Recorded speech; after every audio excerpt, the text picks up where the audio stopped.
Welcome everyone. Thanks for joining us to this sort of launch event for The Artist in Time. My name is Chris Fite-Wassilak. I'm the editor, author of the book. And just to introduce the speakers joining us today is very kindly been joined by people who took part in the book and are very kindly giving more time now for us.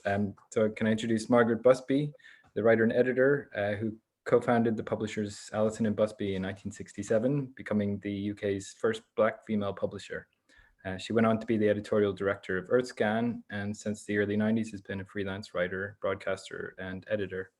In 92, she edited the influential anthology Daughters of Africa, and last year the sort of follow-up to that, the new Daughters of Africa.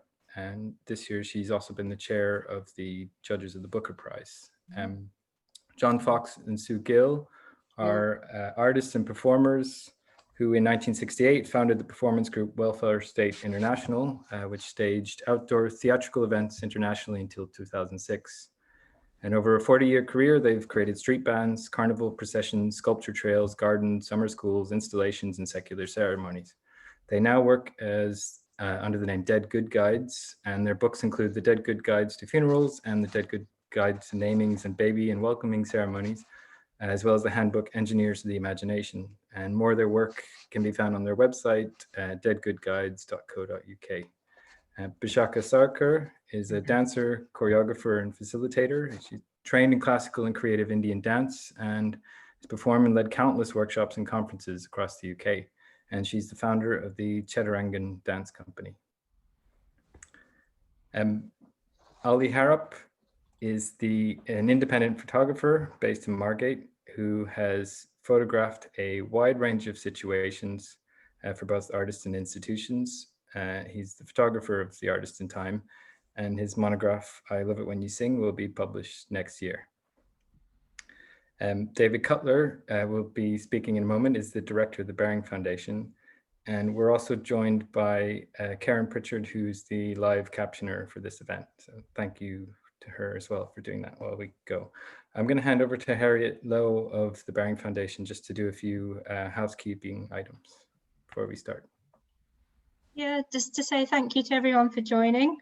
There's going to be a little bit of time for some questions from you at the end. So if you have any questions as you go along, just please put them in either the Q&A or the chat, and Chris will pick them up towards the end. And just a little note on the book as well. If you are a former or current grant holder of our Arts and Older People programme, we have every intention of sending you a free copy at some point, but unfortunately they are held hostage in our offices in Moorgate, and we haven't been able to access them yet, but we will do hopefully in time. But also Bloomsbury Publishing are kindly offering a 25% discount to people who are attending this webinar, and I'll put the discount code in the chat. So if you're not a grant holder or a former grant holder of our Arts and Older People programme, then you could use that if you would like. And I think that's it from me, and I'll hand over to David to talk about the book a little bit. Thanks, Harriet. If you can see a halo over my head, it's real, it's not an illusion. It's the sort of person that you get running Grant Making Foundation. I've been given 2 minutes to introduce how this book came about, but I'm going to be really quick because I want to spend 1 minute on the much more important task of saying a few thank yous. So for those of you that don't know us, the Baring Foundation is a small independent grant maker. Everything that we do is concerned with tackling discrimination and disadvantage. One of our programs for a very long time has been funding arts, and we have themes for the arts programs. And for the last 10 years, that's been arts and older people, or we sometimes say creative aging. The reason for that is that we felt that it's been a very neglected area, and that creativity is, of course, a human right, and it's a human right regardless of age until our last day on earth. over the last 10 years, we've funded some amazing work in many different initiatives.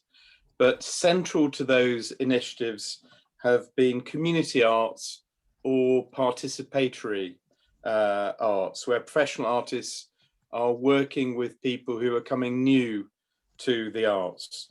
So it's very important for us in this book that it includes artists called Bob Fulcher, Bud Edmondson, Jane May, Ellie Taylor, and Marion Sanderson, who've come new to the arts as part of the programs that we're funding, as well as our panel, or for instance, the justly famous Sir Frank Bowling.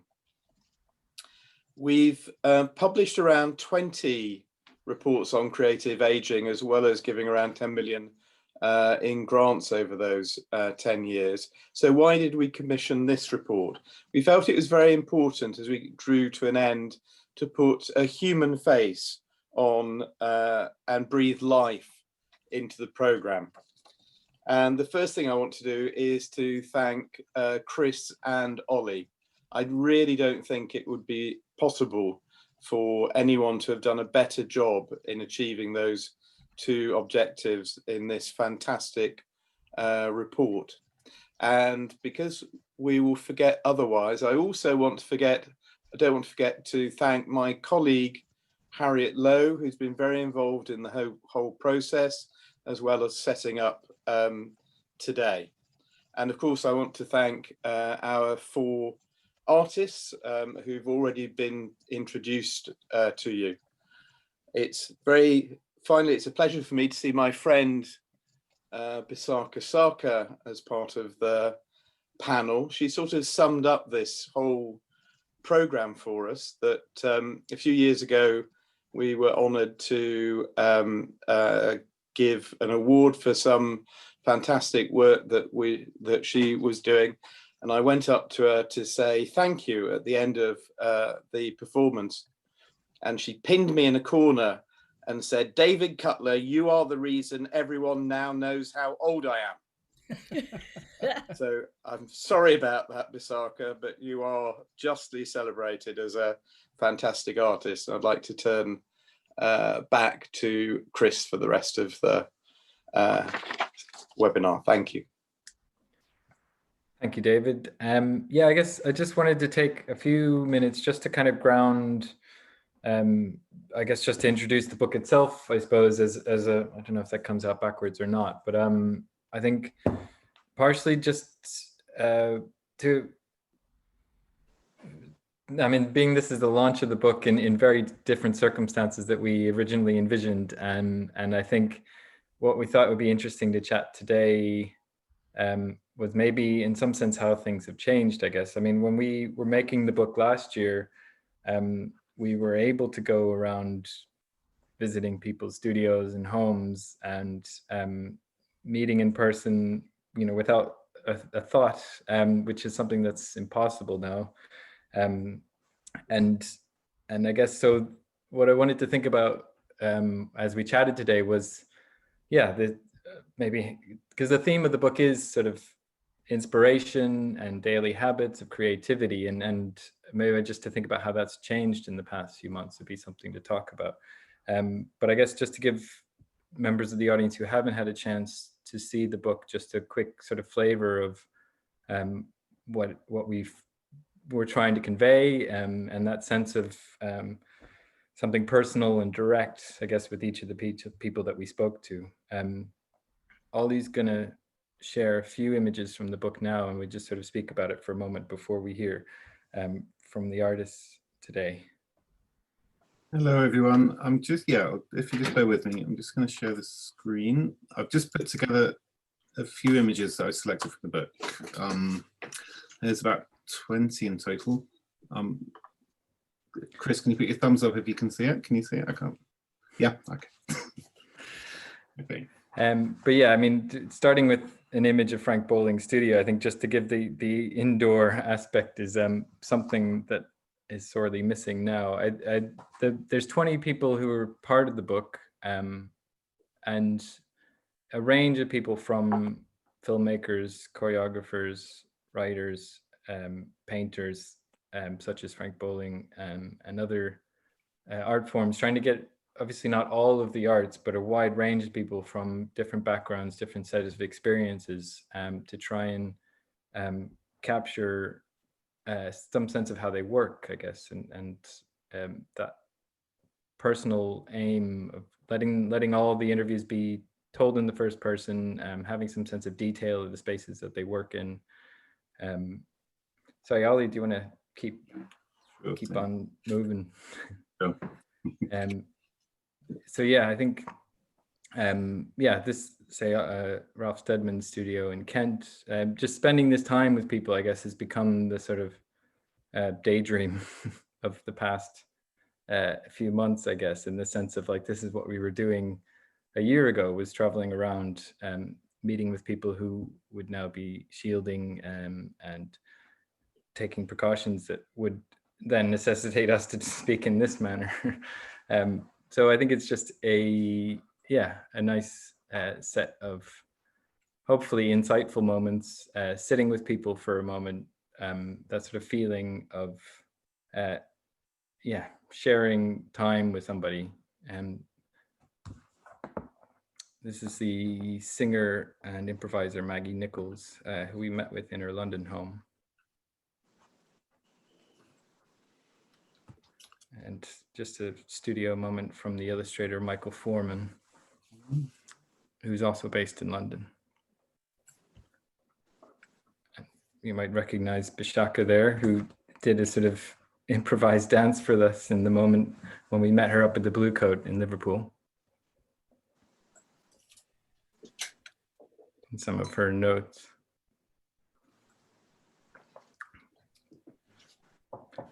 This is the director and actress Roma Tumulty, who sadly passed away in March, actually, but based in Belfast, and ran a community-based theatre for many years.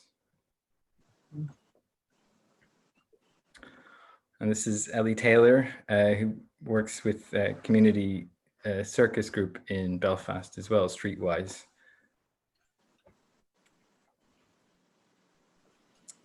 This is from the studio of Rashid Arain and one of his assistants painting some of his sculptures.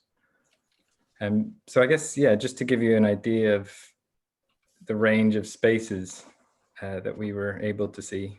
Mm-hmm.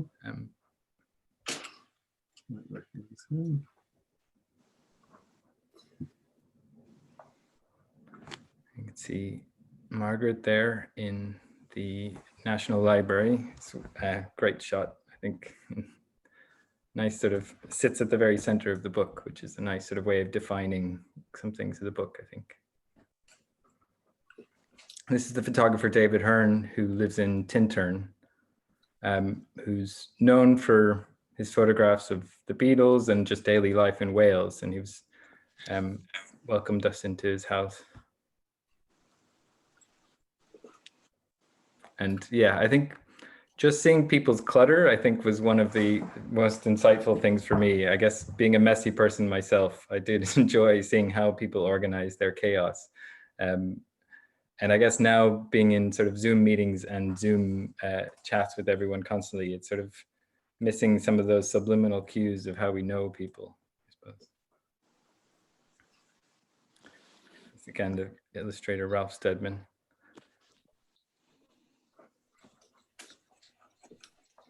And there's some details from Frank Bowling's studio. And the performance artist Alistair McLennan in his studio in Belfast, who's been a follower of Zen for many years. And the challenging part of interviewing him was him constantly posing these questions to me. And the singer Shirley Collins, who just had a new album out a few weeks ago, actually, as well. And again, from Alistair's studio there. And just finishing on a nice idyllic shot from David Hearn's studio there, just living by the river. So yeah, just to give everyone a sort of flavor of what's in the book. It's a series of sort of first person narrations. And I think rather than us sort of rehashing what's in the book, I thought today would be a good chance just to kind of speak about what everyone has been up to for the past few months and what creativity means for everyone now, I suppose, and what people turn to for inspiration in moments like this. I mean, I think the pandemic has brought contrasts of society and the ways we're all living and inequalities and such to the surface. And with older members of society being affected in different ways and the arts being one of her worst hit sections as well. So I thought, you know, there's a tangle of things happening and hopefully we have some time over the next 40 minutes or so to speak about some of these issues. But John, Fox and Sue Gill, we're going to present on their own work for 10 minutes and then we're going to open out more into an open discussion. So I'm going to hand over to them now, actually. Okay, thank you. Thank you. Okay, I'm going to begin and we're going to speak about gains and losses. I'm going to start with the losses. Alan Watts, the writer, said, "We didn't come into this world, we came out of it, like a wave from the ocean." These were the opening words I used for the funeral of a dear friend who died from cancer. Her family had asked me to lead the service. I'm a secular celebrant. And in March this year, on an anniversary of her death, we were due to scatter her ashes in the North Sea, where she swam every day. Boats were chartered to take us out. Friends, family, and her partner were booked to travel from Ireland, from France, from Scotland. We had the biodegradable urn and her ashes ready to lower over the side, where the urn would gently dissolve in the seawater and would then disperse her back into the ocean. A farewell gathering, cancelled. I think we found this was our first big loss of the pandemic. Next, we had to cancel our 3 experiential courses in rites of passage that we run with Gilly Adams in different parts of the country. Amazing people had signed up for the 4-day intensive with us. Chris, should I be giving you a cue? Because in a few seconds I'll need a slide, the first slide, but I'll finish with this section first. We felt that there was no way that we could sterilise the richness of this work. Not this work. I'm not talking about the red and black a minute. I'm still talking about the rites of passage workshops. Okay, but we couldn't sterilise that work, the richness of it, to meet COVID safety guidelines. And there was no way we could deliver it via Zoom. We felt it was better to postpone. So here we go. A different loss, a red and black loss. This is Blast Furnace Street Band, where John and I play our saxes in the brass section. All summer festivals and county shows were cancelled. No gigs, the diary emptied.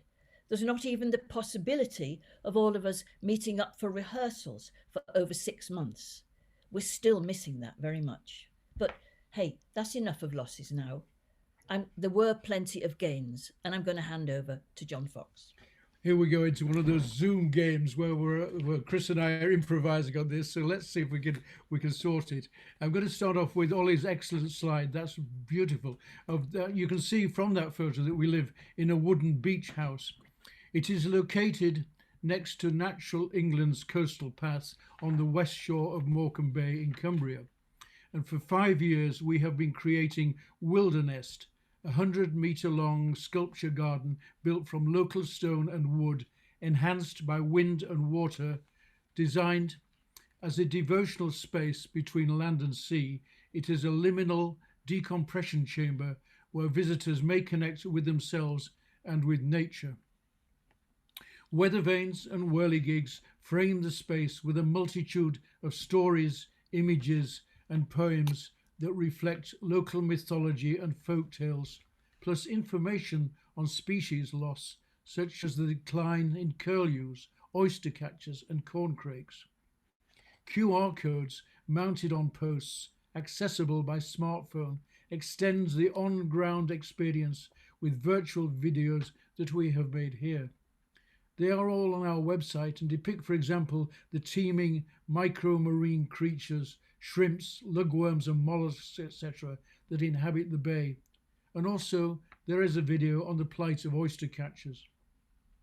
During the pandemic, we have seen many walkers and villagers, more than usual, and many have remarked that Wildernest is a tranquil, stimulating place, a place to escape to quietly recharge away from isolation and bad news. The lull has also given us an opportunity to refurbish and expand some artworks in Wilderness. On our garden wall, leading down to the shingle beach, we have hung poster paintings printed on waterproof paper. All the imagery here is drawn from local sources, particularly the massive audio archive of fishing history gathered by Morecambe Bay Partnerships. This first picture shows the panic of a young girl rowing in Walney Channel as a Trident submarine rises up. The second tells the story of poachers hiding a giant salmon in a child's pram to bypass the bailiffs. The mackerel tale tells why some flatfish have two eyes on the same side of their head. I can elaborate on this later if you wish. Finally, the cockle shells is an elegy, a lament for the 23 Chinese cocklers who drowned in the bay in February 2004. During lockdown, we have made a significant addition to the architecture of Wilderness.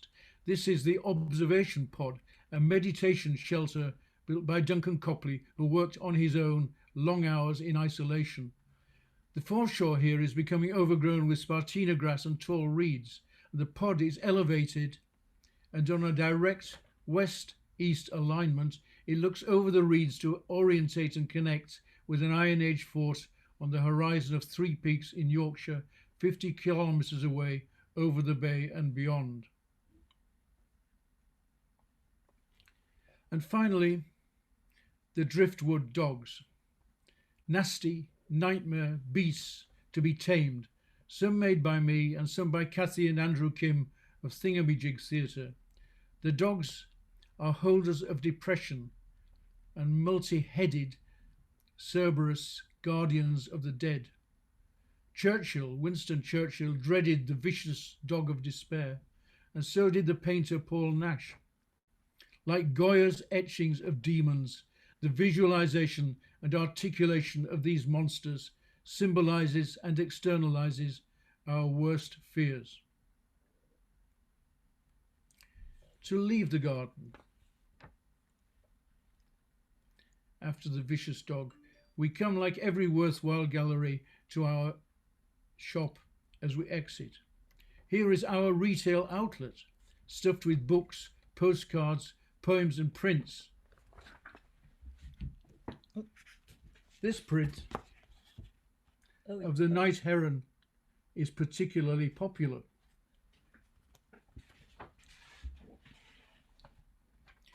We have another growled creature. Fashioned from dumped marine plastic by Dave Young, it is a contemporary equivalent of the prehistoric elks who, 11,000 years ago, post-Ice Age, used to roam the then salt marshes of Morecambe Bay. We imagine our elk is the official keeper of genetic wisdom, to be consulted when all goes horribly wrong. So there you go. We've been keeping busy. We believe that Wilderness is a useful prototype. With our previous celebratory arts company, Welfare State International, which we archived in 2006, we pioneered influential prototypes such as fire shows, site-specific theatre, lantern festivals, and new ceremonies for secular rites of passage. We would like to think that Wilderness is another prototype that can be copied. not in detail, of course, but in essence. And we hope that it will be emulated and that it generates innovative outcomes. The Artist in Time book is a very strong catalyst and a powerful springboard too. So thank you for including us, and thank you in particular, Chris and Ollie and the Bearing Foundation. Thank you. Thank you. Thank you, Sue, and thank you, John. Thanks So for getting the slides sorted. Brilliant. oh, good. I guess what's interesting maybe is that, say, with John and Sue working on this outdoor garden, it's kind of something that can continue in this sort of environment. And I guess maybe I wanted to put the question firstly to Margaret, I suppose, in terms of what you've been doing the past few months, but in terms of energy and creative energy, and what you've been looking to for inspiration. Well, it has been a weird few months. I think the last public event I went to before lockdown started, beginning of March, was a blue plaque that was being erected to my father in Walthamstow in East London. And that was lovely. I mean, he was a doctor there in the 1920s, and this was a wonderful honor. And that's where I spent time with my nephew and all sorts of friends and local people.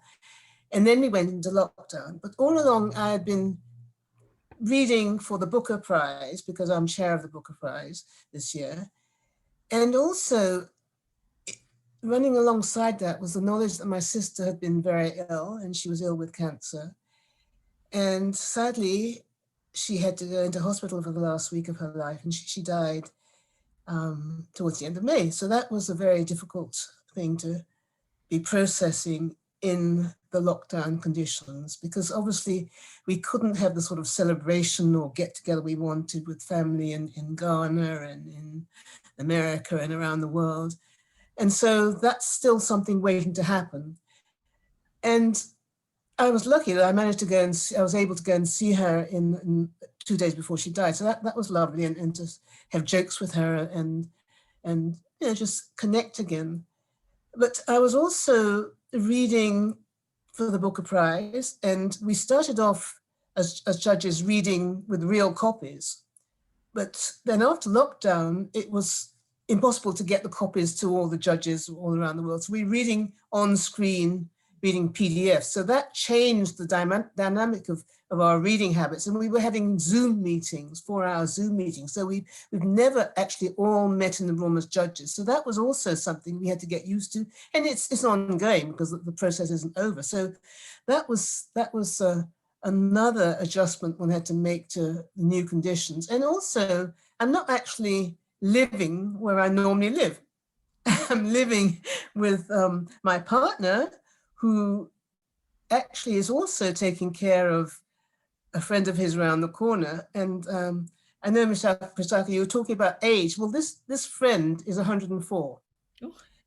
And she is very independent, but Luke goes to see her every day and make sure she's okay. So there's been, I'd say he's got 2 old ladies to look after, me and Ivy. So there've been differences in the way I've been having to deal with my personal life and my working life. And you know, it's a question of having to get used to that. It's all sometimes a bit of a blur, and you don't know what day it is or what year it is or who you are even sometimes. But somehow it's also enabled you to connect virtually with people around the world in some of these meetings in a way that maybe we wouldn't have thought of doing before. So that's how I've had to sort of condense and reassess my life in the last few months in a nutshell. And have you found, just in terms of, say, I guess the Booker providing, say, the reading that you need to nourish you, or have you found yourself looking to new other sources or previous sources in terms of readings or energetic inspiration? No, reading is a great source of nourishment. I mean, for all of us, I think, but also if you're in isolation, you can actually visit the world through reading, through the books you're reading. So that's been if you like, a blessing. I didn't know it was going to be that. I mean, it's obviously quite difficult to get through a lot of reading, a lot of books in a short space of time. And we've had something like 162 books to process since the beginning of the year. So it's been wonderful to be able to connect with other people's imagination and to travel the world and see things through other people's eyes. And I think, well, I don't know how it would have been in other circumstances because I've only ever done it this year. So, but it has been wonderful, and it's an ongoing process. And also one of the things that I am really always connected with is music. So being in a sort of isolated situation with literature and music, well, it's wonderful. And I've done a little bit of writing every so often. In fact, I wrote a piece about 104-year-old Ivy, which was published in an online magazine. I'll have to send you the link to that. No, so it's just been a way of trying to not lose those bits of creativity and enjoyment that one gets from other people's creativity. Well, maybe that's a good point to ask Bisakha as well in terms of music and presence and other people. I mean, I know you work a lot with other people in terms of your dance, and so yeah, just to ask you as well, like what you've been not just doing, but what you find inspiring and what's been keeping you inspired the past few months.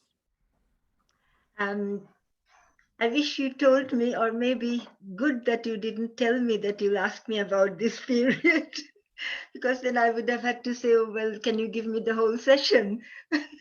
Something like that. I'm almost feeling embarrassed to talk about it because I think I have found so many wonderful new ways, new paths.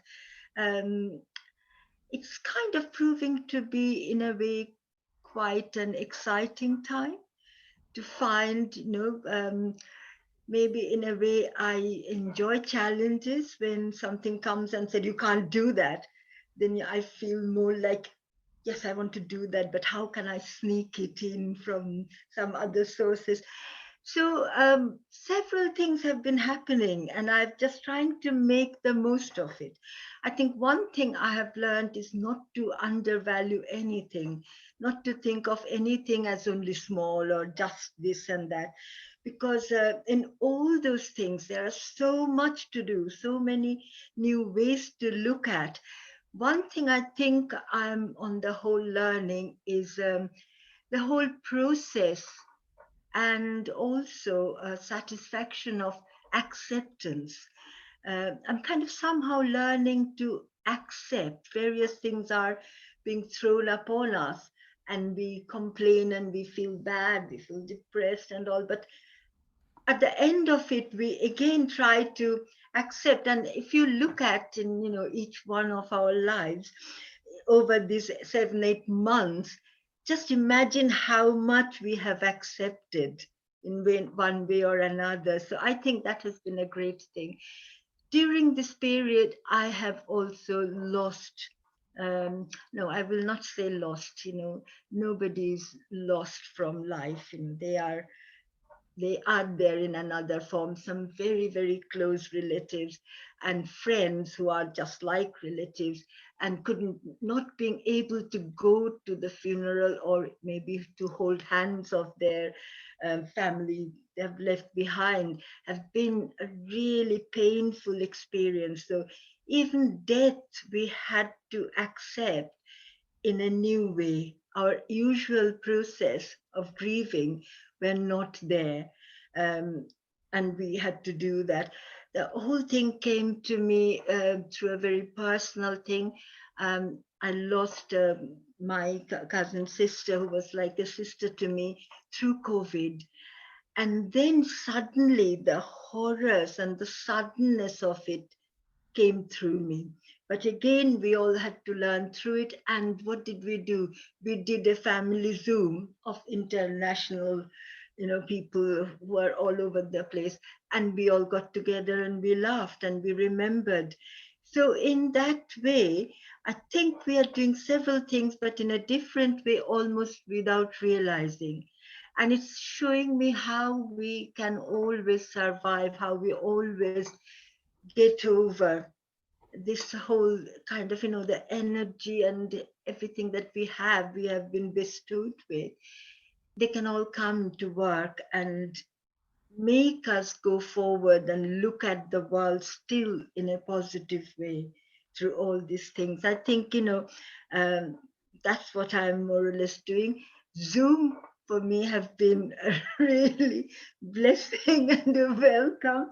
And also there are several groups, particularly we have got University Friends group who are always doing program after program.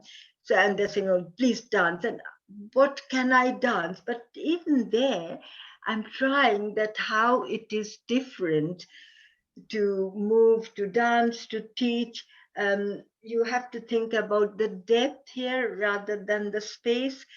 So I think it's kind of offering me wonderful opportunities to look at the world in a creative way. That's all I can say.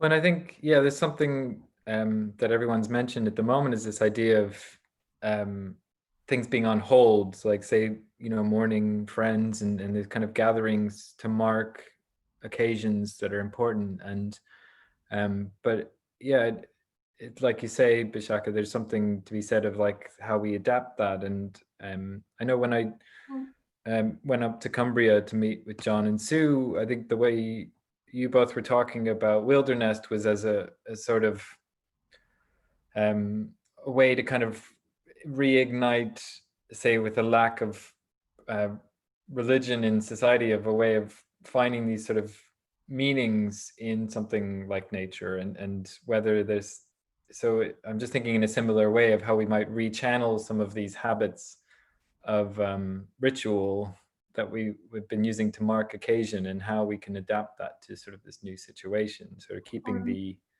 we had another occasion. I'll say just a very simple thing. My daughter had her 40th birthday, and for that we just had a family Zoom, again international, and on that day we got a whiteboard out and we all signed it for her from all different times, everybody writing on the same card, from Australia to America to India, with different time zone. So I think that will be something for her to treasure, to remember a birthday during this pandemic. This connection that it's giving all of us is something very interesting, and we should kind of keep it up in a very positive way post-pandemic. I mean, maybe just to kind of wrap in, there's one question that came in at the beginning before we were speaking, just about what's the difference between an older artist and a younger artist. But I think partially what I'm wondering about now with that question is like whether part of being a more experienced artist is actually having these habits and these patterns in place, so that when something like this happens, you know how to work, if that makes sense, that you're used to adapting and you're used to changing over a long period of time, so that this potentially becomes just another way to get used to working. I don't know if any of you feel that way. I don't think we can say we're used to this, because we've never, any of us, been in this situation before. I think one of the things that I'm conscious of, I know I'm getting older, but I always feel that, well, I can't remember who said that, if you keep learning, you will stay young. And I think that's very true. I mean, once you think you've learned everything, you know everything, you've done everything, you just keep doing the same thing. It's that's the quickest way to sort of age yourself. I think so long as you are open to new ways of doing things, which is, to me, is ageless. You don't have to be any particular age or have done anything to just know that you can learn something new every day, however old you are. In fact, talking about books, one of the favorite books I have, it's nothing to do with judging or anything, but it's called Tolstoy's Bicycle. And I think Tolstoy learned to ride the bicycle in his late 60s. And you can look up this wonderful reference book and see what people did at advanced ages, and it kind of gives you inspiration. And I often say that when I was a publisher, one of the, well, the oldest first novelist I published was 85, and that was her first novel. So I think it's never too late to try something new and to do something in a different way. And we're all learning that by having to do whatever we do in these current circumstances under lockdown, or you know, trying to avoid putting any of us at risk through the pandemic. So, you know, I'm prepared to keep learning.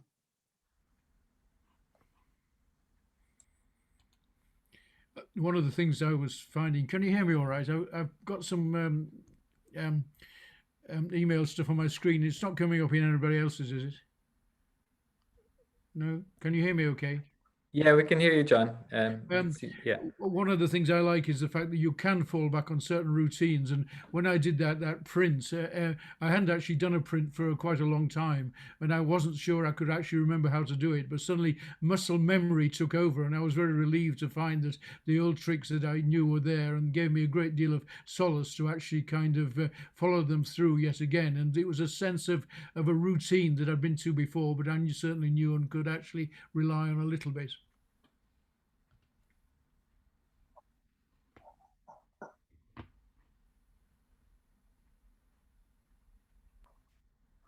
Sorry, Bisakha, did you want to say something, or no? No, I think I. Oh, sorry. Yeah, I think it's just that. No, I think one thing I'm thinking is, as an older person, having so much of life, we are perhaps under a bit less stress to young artists who are creating life for themselves now, are more affected by the change, because we at least knew where we are aiming for, and that's and everybody really, the whole thing, the way we were used to deal with life is changing so much, and we don't even know if it is a very long time or a shorter time, or how long, what do I do? This whole uncertainty is really very hard for them. We can kind of think that, well, okay, all right, maybe not very long to do this, so let's have it as good as we can. So in that way, but there is no practice of you have adjusted all this time so you can adjust again. No, they're all very different kinds of adjustments. And you can even see it in the other way that, oh, I've done it enough, so I feel just really old and depressed, and there is nothing more to look for. So no, adjustment is hard, but because younger people are making their life now, I kind of tell myself that I don't have to write that essay about what do you want to be when you grow up. In that way, I'm fortunate.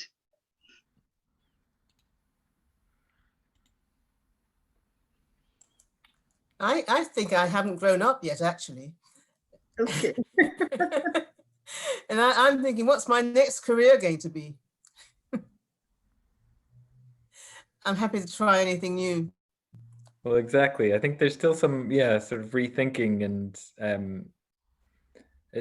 I guess it's like what you're saying, Bisakha, is almost like an openness to adjustment is part of it. Not so, adjustments never get easier, and like you say, Margaret, it's unprecedented as well, like what we're going through. So it's more maybe a sense of perspective as well, potentially, and just, as you said, Margaret, as well, the openness to becoming something completely different as well. I was also just, you mentioned music. I don't know if other people had found any, surprises of what they were turning to for inspiration, or revisiting certain works. I knew there, like, say for me, there was a few months where I couldn't read, and then nonfiction didn't work to read in terms of facing reality and a sort of doubled reality in reading. And so I ended up turning to science fiction as a kind of like escape from reality. But I don't know if anybody found certain types of music or certain books or moments sort of more inspiring for the moment. Please, yeah. Yes, I did find it. It's an old song that I have heard several times, but I just never seen it like this. I almost rediscovered that song. It's a Bengali song, and which was a real revelation for me. But also something else which is linked to dance and music that happened to me, and thanks in a big way to this book. It is just through this book I got introduced to Alison, who was running Arts in Care Home. And right from the beginning of from March and April, since then, I've been feeling really bad about looking at the situation in care homes and just wanted to do something. I thought nobody in this situation will think about art or bringing artists or anybody there. But through this, the connection of this book, this wonderful thing of you're including me in the book, I got this opportunity, so I wanted to do something. And it so happened that I managed to do a session for care homes. And to my great surprise, a dream came true. And not just only one or two care homes, but through these anchor care homes, I just worked with 47 care homes from all over the country, joined in, and I could just do something for them. So that in a way could have, would have been never possible. And I feel very blessed and wonderful to think about it. So big thanks to the book.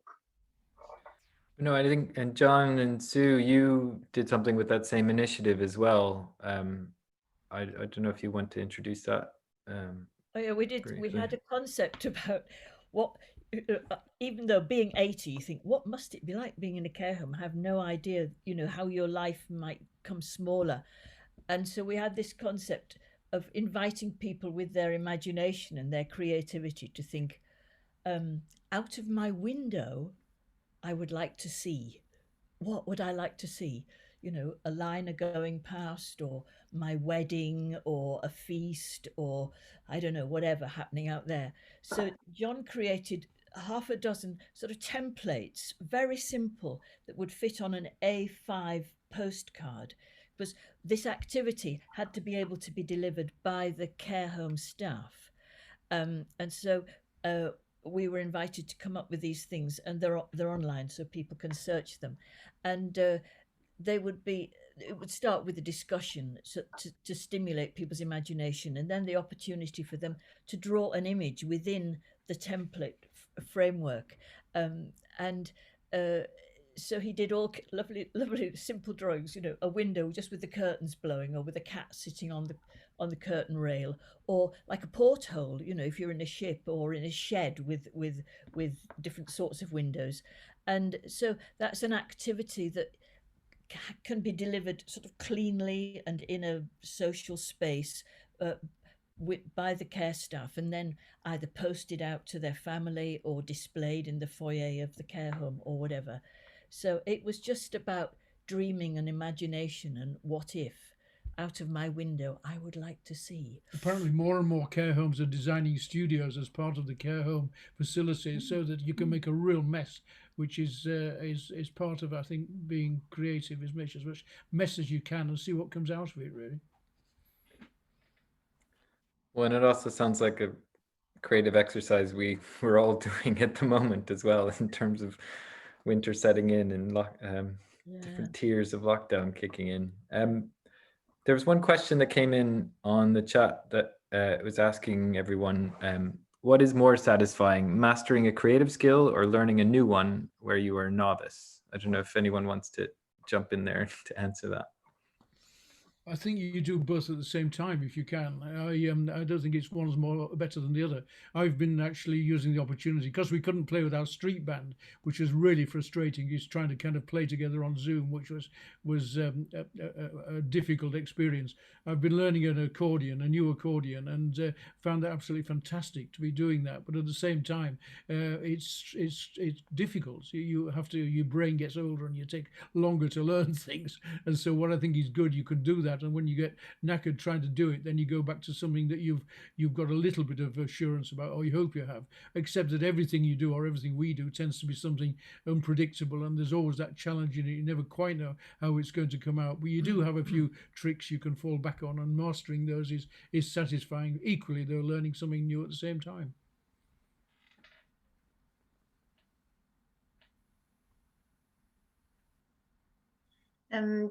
I think being an impatient and impulsive artist, I would like to learn new things.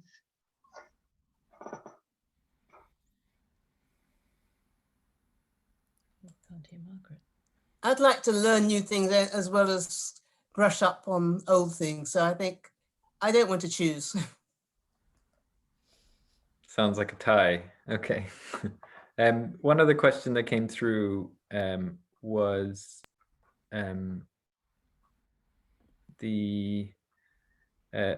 wondering if the constraints of lockdown have called for an even more urgent sense of ingenuity to answer the key questions that artists tend to answer. Why this? Why now? Why here?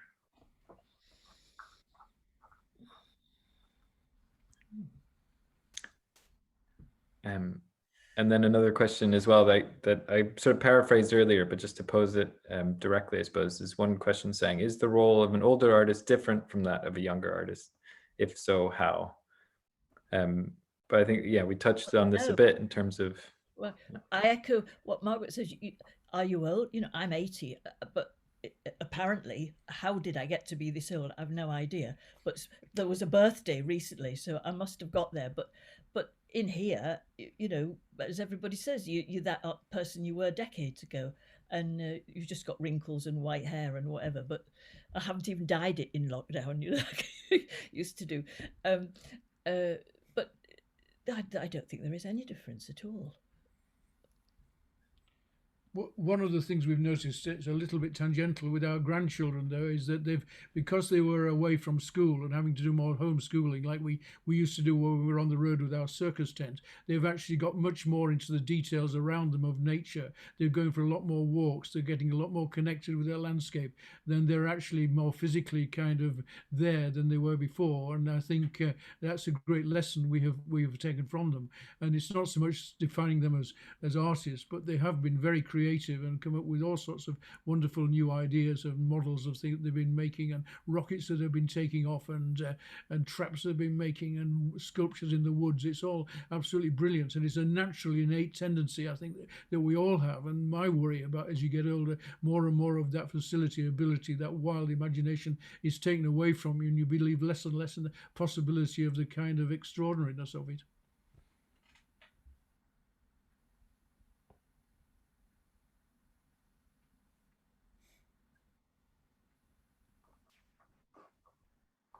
I'm just aware of time. I guess I've seen, well, those are the questions we've been asked. So I'm happy to offer the platform to any of you who want to make any further comments about where we are now or where we're going. But it's also such a broad thing. But before I kind of say, you know, goodbye to everyone and close the session. So I don't know if everyone wants to make any comments. So I'm just trying to make sure I see everything. Oh, thank you. Margaret just shared the link to her story as well. Oh, good, thank you. I hope it works. Is that about Ivy? Yeah, about Ivy, who's 104. Oh, great, thank you. Brilliant. Okay, well, I think I'll just we'll wrap it up there, I guess, just to keep it sort of short and sweet. And yeah, to thank you to Margaret, thank you to Bisakha, thank you to John and Sue so much for being part of the book initially, and taking the time now as well to share your time.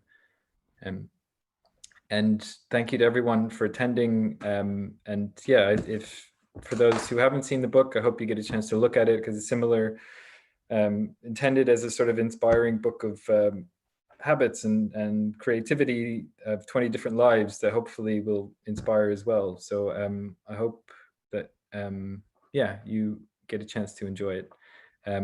One final comment saying that just enjoy the openness and curiosity of all the artists and the simple challenge this presents to all other artists. So thank you. And yeah. And thank you everyone for joining. And yeah, thank you for coming along tonight. So I'm going to say good night, and I guess Harriet will wrap things up, or David, I don't know if you have any comments as well, but no, I suspect all of us have been finding this a strange period, and I just wanted to say thank you, because somehow the uplifting energy that you've all had about your work through this period, I've just found really, really inspiring. So thank you again for that. Great. All right. Enjoy your evenings, everyone, and Thank you. thank you very much. Thank you very much. Bye, Thank Chris. you. Thanks, Chris. Thanks, David. Bye, Thanks, everybody. Harriet. Pleasure. Nice to meet you briefly. Thank you. Bye-bye. Bye.